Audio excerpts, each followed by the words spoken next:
Friends, welcome to LGI online classes. आज का हमारा पाठ 9 टॉपिक है वचन। तो इसमें हम वचन के संबंध में चर्चा करेंगे। तो सबसे पहले वचन की परिभाषा। तो देखो, इसमें शब्द के जिस रूप से, यानी कि शब्द का जो रूप होता है उससे क्या हो, संख्या का बोध हो, यानी कि पता चले। शब्द के जिस रूप से संख्याओं का बोध हो उसे हम वचन कहते हैं। किसी भी या सरल तरीका से कहें तो शब्द के जिस रूप से उसके एक या अनेक होने का बोध हो उसे हम वचन कहते हैं। जो वचन होता है उसके दो भेद होते हैं। देखिए, वचन के दो भेद होते हैं। पहला आपका एक वचन और दूसरा आपका बहुवचन। एक वचन में देखो, एक वचन की परिभाषा होती है, एक वचन शब्द के जिस रूप से एक ही वस्तु का बोध हो। किसका? एक ही वस्तु का बोध हो उसे हम एक वचन कहते हैं। शब्द के जिस रूप से उसके एक व्यक्ति, वस्तु, प्राणी, स्थान होने का बोध हो उसे हम एक वचन कहते हैं। जैसे कह दिया जाए चूहा, रस्सी, केला, मूर्ति, लड़की आदि। आगे देखो, जैसे लिखा है चित्र में आप देख पा रहे हैं, एक गाय है और लिखा है गाय। तो हमें पता चल रहा है कि यहाँ पर एक गाय है। तो यहाँ पर कौन सा वचन हो गया? एक वचन। इसी तरह आपकी अगली हेडिंग आती है बहुवचन। तो बहुवचन का मतलब होता है शब्द के जिस रूप से, क्या? शब्द के जिस रूप से अनेकता का बोध हो। किसका? अनेकता का बोध हो उसे हम बहुवचन कहते हैं। उसके एक से अधिक होने का बोध हो, यानी कि कोई भी वस्तु हो, कोई भी प्राणी हो, कोई भी स्थान हो, अगर वो एक से अधिक हैं तो आपका हो जाएगा बहुवचन। जैसे कह दिया जाए चूहे, तो मतलब एक से अधिक हैं। रस्सियाँ एक से अधिक हैं।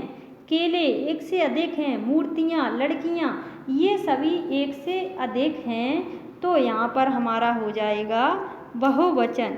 जैसे कि ऊपर आपने चित्र में देखा था कि एक गाय थी, तो वहाँ एक वचन था। इस चित्र में आप देख पा रहे हैं कि इसमें 4 गायें हैं।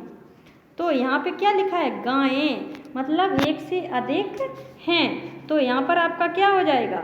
बहुवचन। इसके अलावा देखो आप, वचन की पहचान।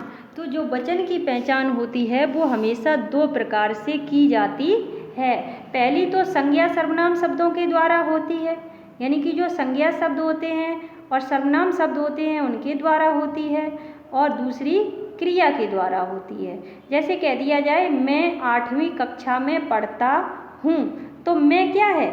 एक सर्वनाम शब्द है। अध्यापकाएं बच्चों को नृत्य सिखा रही हैं। अब इसमें क्या है कि मैं 8वीं कक्षा में पढ़ता हूँ, तो ये तो हो गया आपका क्या है? मैं, सर्वनाम।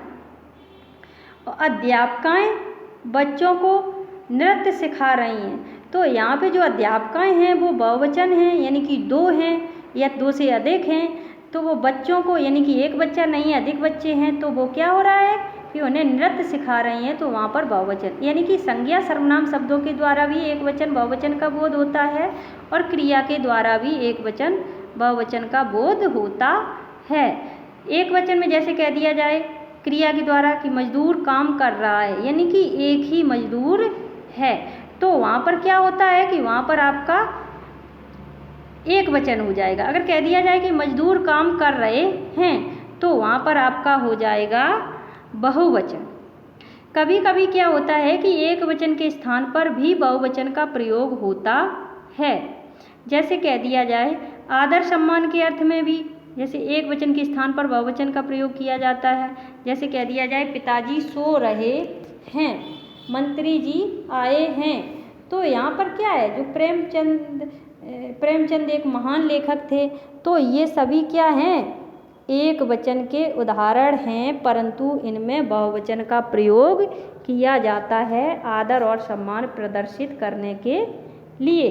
इसी तरह आपका होता है कि कभी कभी बड़प्पन दर्शाने के लिए मैं के स्थान पर हम का प्रयोग कर दिया जाता है। जैसे उदाहरण के तौर पर देखो, नेताजी बोले अभी हम एक सभा को संबोधित करने जा रहे हैं। हम का मतलब होता है बहुत से लोग और मैं का मतलब होता है मैं।